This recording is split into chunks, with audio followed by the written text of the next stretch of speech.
Welcome to the Unsidelined Life, the podcast that challenges and encourages women to stop denying themselves a full life and to step boldly into the opportunities God is preparing for you. Join me for raw insights and engaging conversations to guide your journey of self-discovery and pursue the life that God created for you. Welcome to the Unsidelined Life. This is Eileen Noyes, your host. All right, we are continuing from last week. Last week we had talked about we're still on the Proverbs 31:2, where it says, "O son of my womb, son of my vow, what shall I say to you?" So hit those, or watch last week's episode for sure. I think for sure watch that one before this one because it's a definite continuation.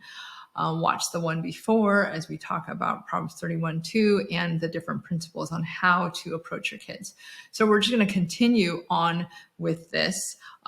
First of all, if you're a mom, if you're a family devoted woman, a wife, share this. Please share this. Let me be your laundry buddy, your driving buddy, your shower buddy, or getting ready. Doing the dishes. I am hoping that my podcast is an encouragement to you as you are doing mom life, because this podcast and what I am all about is helping women live in the fullness of who God calls you to be in whatever season you're in, inside and outside of the home.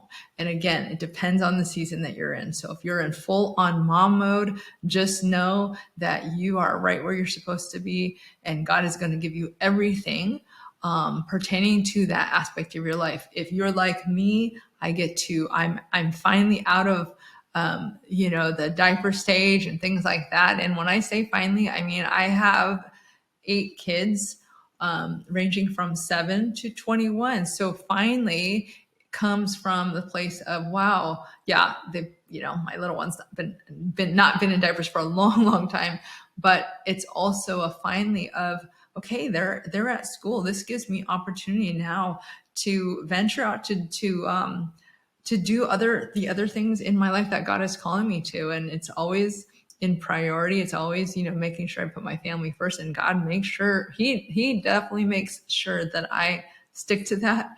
But it is definitely an opportunity for me to continue writing. I've written 2 books. I'm working on the Proverbs 31 devotional. Hence, this is why this whole season is going to be about Proverbs 31.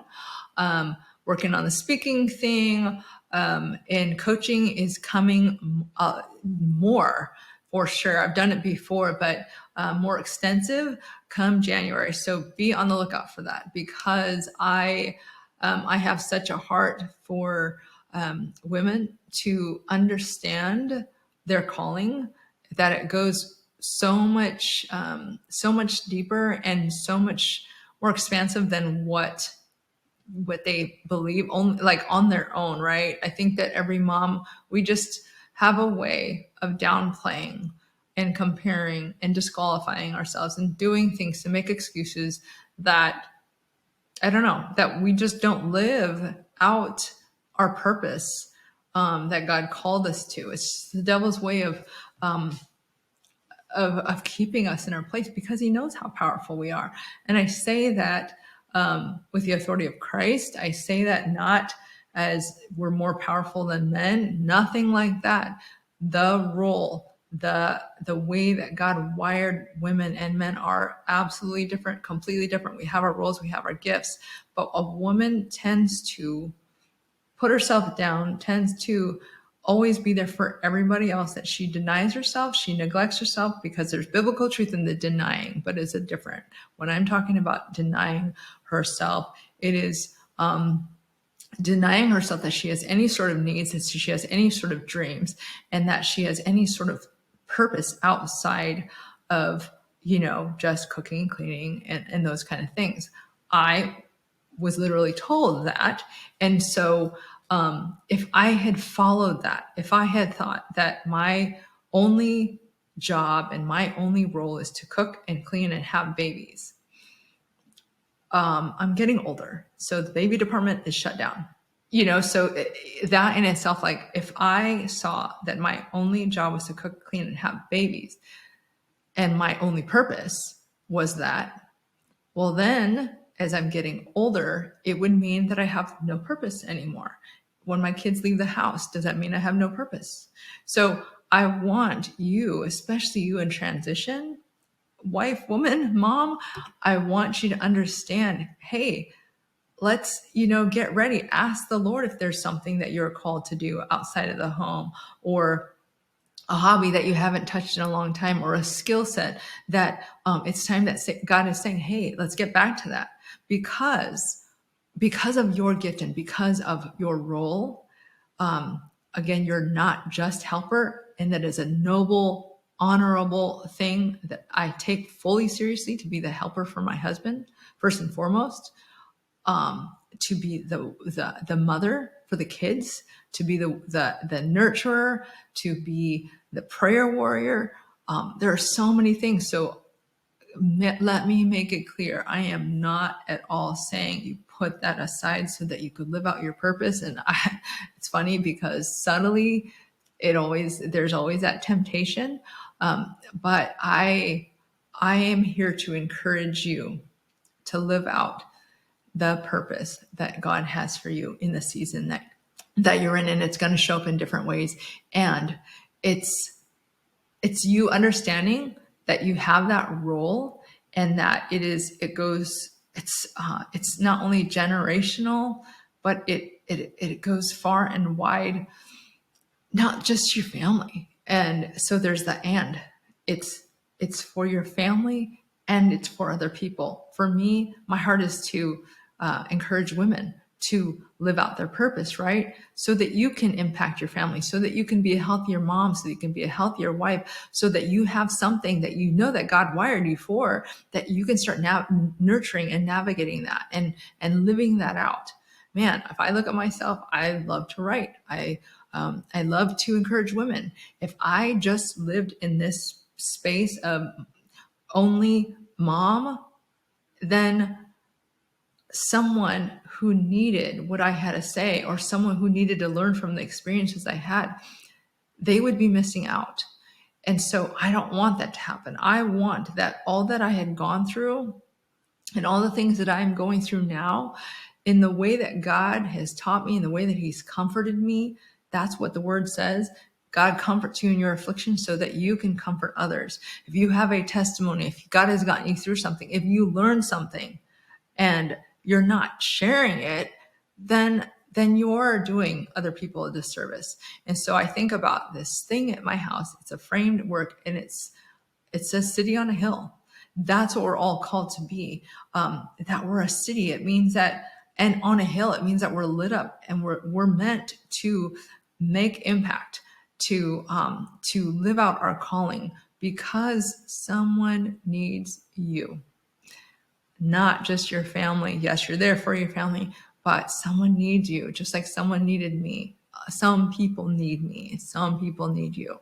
So sorry to go on that rant, but again, I am really calling out women.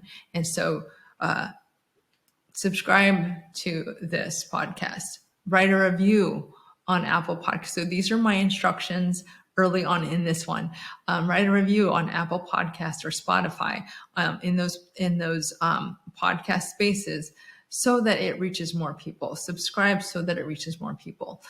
Again, I believe in this season, in this episode, in this season of episodes, I believe that every mom, every woman who loves her family, who's devoted to her family, I believe that you're going to be encouraged, and you're going to grow, and you're going to gain something from this, and you will be blessed. So let's go off the tangent, and let's get right back into what we had talked about last week. So last week I was talking about different things in regards to what you tell your kids. And more specifically, I would say that this one would have to go along the lines of when they're younger, for the most part. But as you know, these as you know these things and you understand these concepts, you'll be able to see how it continues to carry throughout their lives. So I had talked about the power of the subconscious mind, and I talked about, speaking to their subconscious minds. So in knowing this and knowing that the subconscious mind on its own is left to do whatever, right? And I say that meaning that if there is no direction or instruction, no guidance, then a person is capable of doing anything. If a person, like I hate to say this, but like let's say in terms of video games and things like that, right? You have someone who is young and who is watching something or listening to something, and it says, hey, do this to someone, hurt someone, that's what you're supposed to do. If the subconscious mind is filled with that, without someone coming along to speak to the conscious mind to say, hey, that is wrong, or what you're listening to is, like without speaking truth, then the subconscious mind can start basically leading a person. And that's so much of what's happening in our world today. So let me give you a couple of examples to understand how deep this is. The subconscious mind, and it's story time. It's story time. So I'm hoping that you'll glean from these different scenarios because they're across the board of like different ages, still young before like the chemicals kick in for the most part. One example that Paul Hegstrom talks about in his program is how the subconscious mind is fully developed 6 months in the womb. And even a biblical reference is the fact that when, if you remember when Mary and Martha met up, Mary and Elizabeth. So Mary found out she's pregnant. She goes and sees what is her aunt, right? She's pregnant. So when Mary comes to Elizabeth, it says that the baby leapt in her womb. So there's something about the subconscious mind. And so again, I won't go into specifics, but studies show that the subconscious mind is fully developed when the baby's 6 months in the womb. So that's, when moms or when parents put headphones on the belly, there's something to that. For me, in my case of my number 8, man, that scenario was, I didn't even know I was pregnant until I was 4 months along. This, God bless my womb, of course, it was my ex, right? And I didn't know we were pregnant when we had to step out of the situation. I had no clue. So here, I've got my kids, we're not living, we had to have an escape plan, all the things. And I'm pregnant with my little guy. And not knowing yet that he was in there, it was that time in my life where God was just saturating me with his truth, with his love. And so God was already, even before the subconscious was fully developed in my baby, he was already creating in me an environment that was strong, that was at peace, that chose joy, that chose forgiveness, that chose to pray for my enemies. And so God had already set up like this home base for my little guy, that he was, the womb was a place of peace. And if you see this kid in a scenario where we had to have an escape plan, and my goodness, if you knew the stories of how chaotic in the outside, what was going on at that time, to see what was going on in the outside world, but to know the environment that he was in and the spiritual environment that I allowed in my body, in my spirit, in my mind, my emotions, to see the contrast of what was going on the outside and what was going on the inside, and what my little guy experienced before he was born. Man, it was such. It gave me so much more insight to realize, gosh, that his subconscious mind for the 6 months on, as he was growing in my womb, the environment that was created was one of joy. It was one of peace. It was one where I was stable. Again, outside circumstances definitely did not look like that, but because God had helped me to be at a place of peace, and at the time, my closest surroundings were godly people of support and prayer and laughter, and I mean, it was just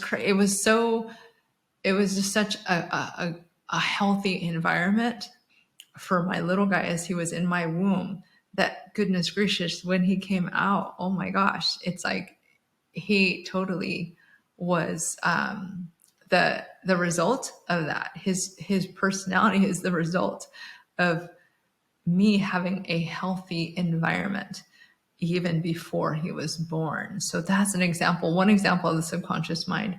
I think I was supposed to talk about Paul Hagstrom's. Yeah, well, that's what he says is, at 6 months, the brain is, the subconscious mind is fully developed.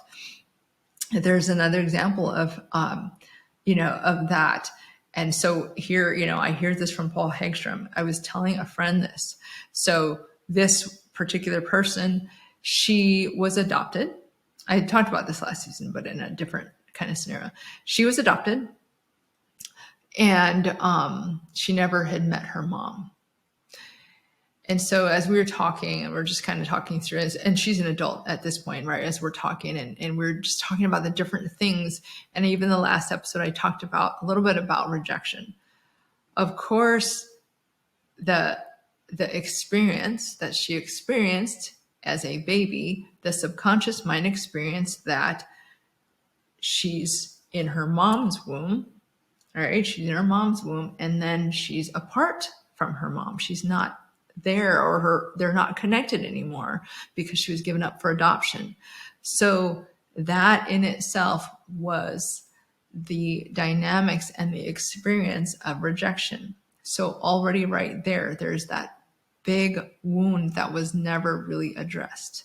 So the subconscious mind is just left to think, okay, I was close to my mom in my womb, and now I'm not. She's no longer with me. What happened? And this is the subconscious mind. So obviously it's not in words and it's a baby, but there's a created thinking of, okay, I'm rejected. I'm rejected. And that thing of, even as a child, it's like, okay, I must not be good enough to be taken care of and to be loved by my mom, because at some point she knew that she was adopted. And so it all ties together. So no one, at that time, I don't think she was told that her mom loved her and gave her up for this reason, right? She just thought, I guess I'm not worthy to be kept. And so, as we're talking, she was telling me how different things played out in her life, and, how she felt she always needed work for God's grace. And so I was, just talking about the subconscious mind. I was giving her different examples of, different things, different scenarios of babies being in the womb, or babies being young. And she started crying. She's like, oh my gosh, just understanding what I was saying. She said, you know what? I did not meet my mom for a long period of time, and she never knew the name of her mom. And she said, when I finally met my mom, the name of my mom is a name that I named every single baby doll that she had. And so when she was wondering, she couldn't understand at that time. So here's all her dolls' names are this name, right? And she meets her mom and she's like, oh my gosh, that's the name of my mom. Well, then as I was telling her about subconscious mind, if you can imagine the baby's in the belly, what name is the baby going to hear all the time? Whatever that name is, because someone could be calling someone could be calling her mom's name and she's going to hear it. And so it's just interesting how that whole thing with the power of the subconscious mind. Again, I say that because in understanding that here, so I'm going to try to come in as a parent now to how does it apply to you? As a parent, you have power in your words to speak life into your child. So as I go into this episode, I want you to take all the things that I had talked about, right? This power of the subconscious mind, the life commandments, nurturing them in their bent.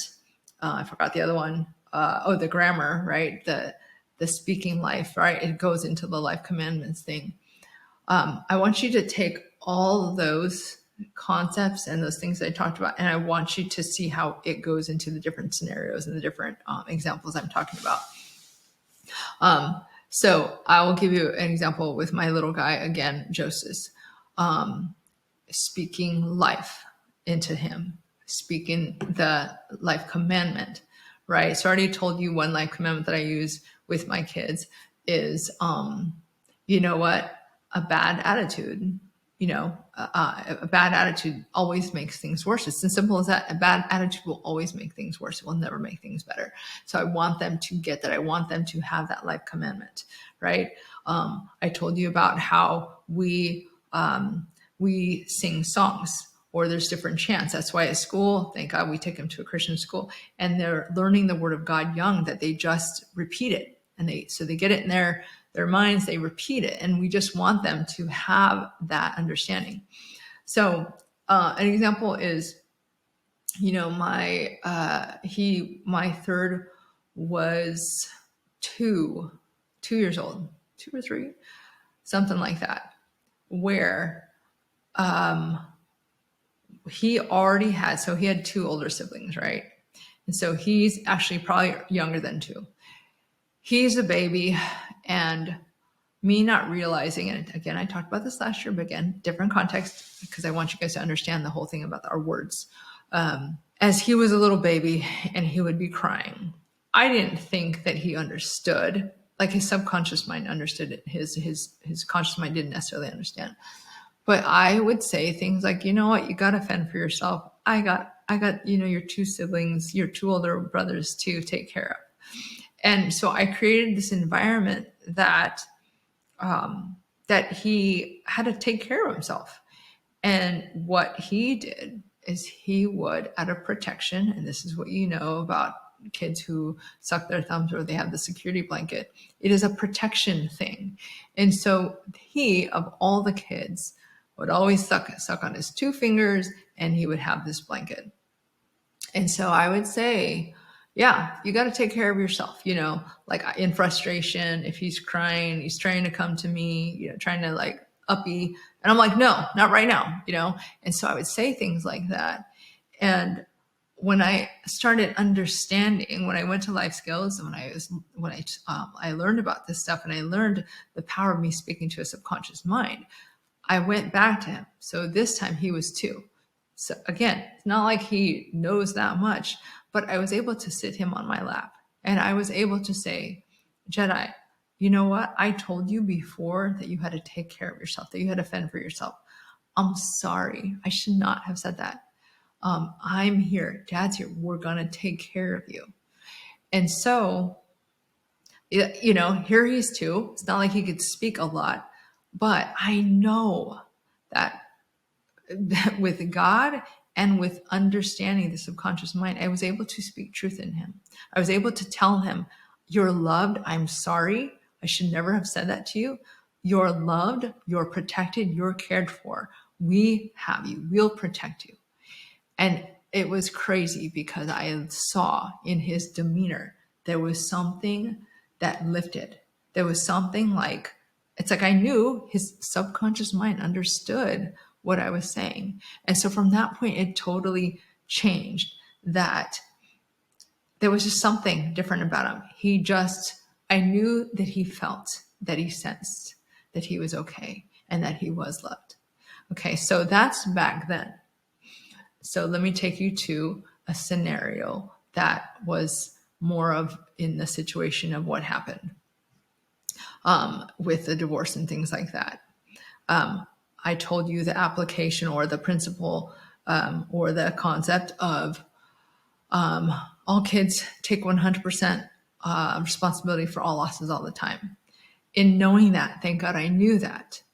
I knew that so many times us as parents have to fill the gap with different things that they don't quite understand.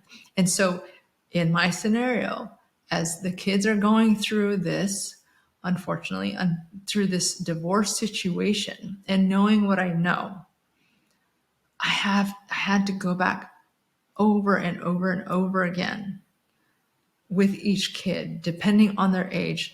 I had to tell them, this is not your fault. You didn't do anything to cause this. And so I had to go back to different kids to say that, to say it in different ways. And this is how the devil works. The devil knows that too, right? The devil knows that kids take responsibility for the losses. And it's crazy. In my situation, I'm being totally real here. There was my oldest at the time, and thank God he was older. So he was probably 14, 15 at the time. And so my ex knew the same information, but, and this is my take, that the devil will use people, right, to be a vessel, just like God uses people as a vessel. And so my ex knew this truth, but with where he was and against my take, with where his mind already was, and there was deception of biblical truth, he went to my son and he told my son, it's your fault that mom and I have fought a lot because you had long hair. And so my ex didn't like his long hair. And so he just basically told my son, it's your fault. And that, in the devil's world is, I'm going to confirm what you already probably believe.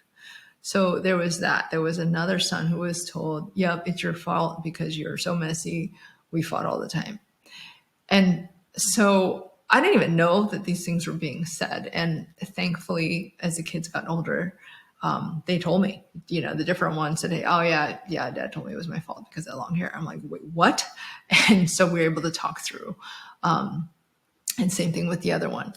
And so in these scenarios, because I know, okay, I need to speak truth into their subconscious minds and I need to speak truth to them, I was able to go back and to go, you know what?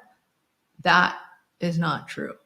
No, it is not your fault. And to know that I'm speaking to their subconscious mind, it's like I can put away emotions and I don't have to bash. I don't have to say anything. I could just start speaking truth. And there's something to that gets to their subconscious mind. So that's another example. Here's another one. And so I hope this helps. Maybe, maybe not. We'll keep going with this one. But so in those scenarios that I told you about today, story time, I'm hoping that you can grasp more of the whole thing of the subconscious mind, that we have power to speak to the subconscious mind. So again, I'm kind of talking about the earlier stages, right? So there's that understanding the subconscious mind, understanding how that works, understanding how we have power to speak into it. There's also the life commandments. I think that's pretty kind of basic. So hopefully you grasp that concept that you have the power as a parent to not only speak healthy life commandments, but to also break them off. Okay, so let me give you an example. My oldest son, there's something in him just as a male, and also whether communicated or somehow just came to this conclusion that because dad is leaving, I have to be the man of the house. I have to take care of everything. I had to speak to him because I could tell he was taking on stresses that weren't his. He was taking on stresses, feeling like he had to take care of his siblings. He had to make sure I'm okay. I could tell that was so much on him, and he had to feel like he was the man of the house. And maybe that was told to him. I had to speak to him, and I had to tell him, I release you. Like that. So the life commandment is, right? If the life commandment is, yep, I'm the man of the house, I got to take care of everything, right? I had to speak to him and say, you know what? I give you permission to not believe that. I release you from that. This is not your role. Your role is not to be the parent or the one who takes care of things. Thank you. Like we had to speak. It's like, yeah, I'm going to need your help, but this burden is not yours to carry. And so I told him that at 15, 16, because that's how old he was. But that was a life commandment that was coming through the situation and the dynamics that we were in. And so I was able to speak that. I still have to remind him. And now, now he's at a better place, because it caused friction. It caused, especially when a new husband comes in, all those things. But for him to understand, like, I've relinquished you from that role, and I'm breaking off that. I didn't say that. I didn't say I'm breaking off this life commitment, but I was saying, hey, you know what? Like, I so appreciate you doing this, you trying to do that, but you don't have to. Like, that's not your burden to bear. Be brother. Don't be parent number 3. Be brother. Don't take these burdens on and these stresses that aren't yours. And so I'm hoping and I pray that relieved him somehow, and that is broken off of him, that he doesn't have to be the man of this house, because that's, when he has his own family, that's his time to do that. So, example of breaking off a life commandment. The one thing I want to talk about is the whole thing of nurturing the kids in their bent. If you guys have not heard already, this whole concept of like me cleaning house, and God is showing me how this analogy of me going through in my house, particular physically, my house, how I had to acknowledge and deal with messes. And then God was showing me, okay, I want things to have function and order. I want you to understand that there's the best way for things to function, whether it's just systems, right? Just systems throughout the home. And then you get into the maintenance phase. Well, he, in that scenario, let me not get ahead of myself. In those scenarios, as I was, rallying up the troops to help me clean house, to help me get things in order, it was so awesome to see how each of them were gifted differently. So I have an organized one, who was pretty much, I give him credit for starting this whole thing, because he was the one that wanted a party. He wanted a party for his high school friends. And he asked me, he's like, Mom, I'll clean up the whole place. It was as clean as we've ever had it clean. And this is before we had things up, pictures of it. He just made it clean. And it was the most homey it had ever been since we'd been here. So he was a catalyst for just this whole process of like, okay, let's make this house home. God for sure was communicating with me, but he used that. And so I know that he's the organized one. I know that he's the cleaner one. And so I want to nurture that. I don't want to condemn him, because you know what? Every strength comes out as weakness too. And so your words as a parent could either like hurt that or help that. And so in knowing that, because I can hurt him in words going, oh my gosh, you're so anal, or you're so this or that, which sometimes you could do. But to nurture him and his bent is looking at those gifts and praising those gifts. So again, he's my organized one. So he helps, do that. So in knowing this, I can learn to, have him use that skill in different areas of his life, right? There's also the one who, every time we got furniture, I did Wayfair, right? I did Wayfair a lot, because I just wanted to, I have 8 kids. I'm not going to spend a whole lot of money on stuff, right? So whether cabinets or bed frames, chairs, my 13-year-old, I know I've done this already, but I'm bragging on him again. He's the one that built so much of the stuff. So I have my organizer and I have him. And I want him to know now, because we're in this place in our world where, you know what? It is not in the obvious next step to go to college. And I'm not knocking college necessarily, but I want my kids to know you have a purpose. God is calling you to something, and it may look different than the sibling, the other sibling before you or after you. And so when I saw this gifting in my kid, that wow, he's a craftsman, and it actually talks about in the Bible. So there's different gifts in the Bible that you want to, like, you know, when you hear these different gifts that that that are that are talked about in the Bible, you want to like encourage your kids to know that. And so with him, just like Jesus was a carpenter, I was telling him, I said, man, I said, this is a gift. Don't downplay what you just did. What takes you like not that long and you're not frustrated, you figure it out and you've created all these things. Well, not created, but you built all these things. I said, don't underestimate that gifting in you. And so I want to nurture that in him. I don't know what he's called to do, but I know that this is a lot, this may have a lot to do with it because it's come so naturally. And so as I'm looking, I want to make sure, because the world, it's in transition, but I know for me, when I was younger, it was like the obvious next step is you go, you finish high school, you go to college, and you go from there. Well, my understanding now, especially knowing that God has a specific purpose for us, a kingdom purpose for us, then it may not be that you go to college. And it's okay. It's okay. Like I want it to be clear to my kids, hey, if your calling means that you go to trade school, or if your calling means something different, it's okay. Like, let's follow that. And so I want to nurture those things now before the world puts their major loud opinion on them. And so I want them to know from me, but more so from God. Hey, God has gifted you in this area. I'm excited to see what God does to it, in this. And so I'll give him examples. Like it's like I keep like saying, man, like you're good at that.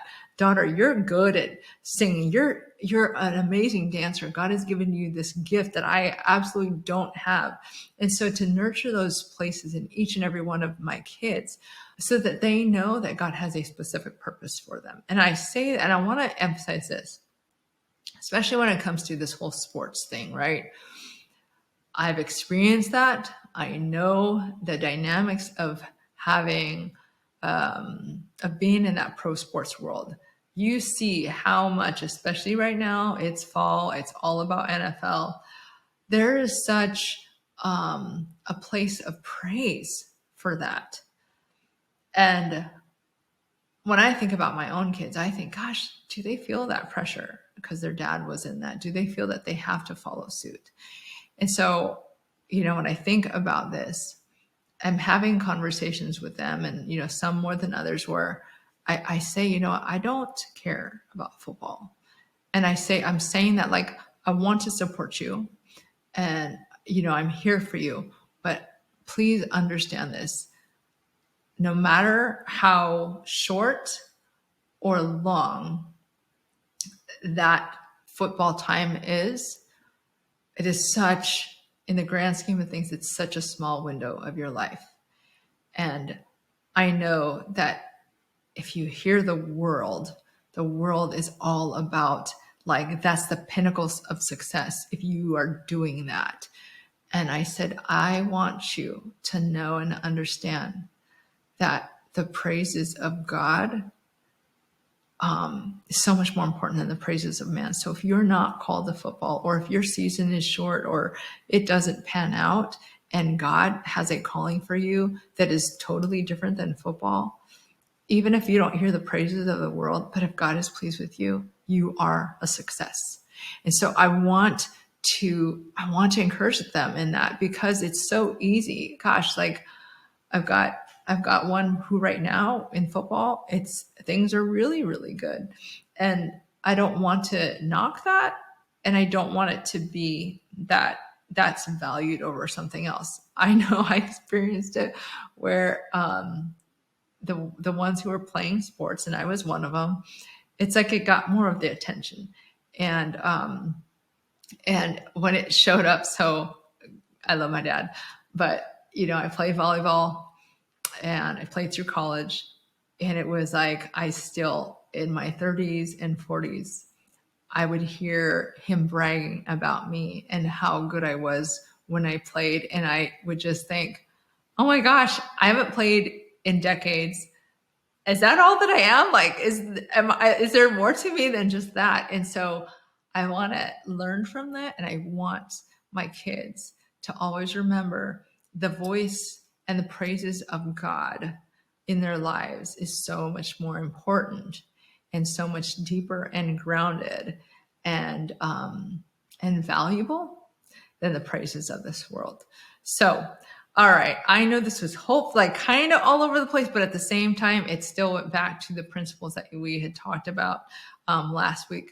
So I hope this blesses you. I hope that you're encouraged. I hope that you give this thought, because I know that I gave stories from my life and my kids' world. But I'm hoping that you can kind of just glean, reflect, see how these principles can, and these concepts can be applied into your world, your life, with your young kids, with different things that you may have said to your kids that you have to like break off, life commandments you have to break off. Again, just understand the power of the subconscious mind, understanding how that works and how you can speak into that. Knowing life commandments, how you can not only set right ones, but break off wrong ones. Understanding about, just it goes along the lines with the life commandments, but knowing that grammar stage, knowing that you can keep pouring in and saturating their minds that are sponges when they're young with good stuff, so that when the bad stuff comes, they have good filters to process. Nurturing them in their bents is the last one, I think. So I hope I covered everything. I hope this helps you, and we will see you next week. Bye. Until next time, love well, celebrate your strength, and discover the new things you are capable of. You are a light in the lives of those around you, and no night is too dark for you to find your way.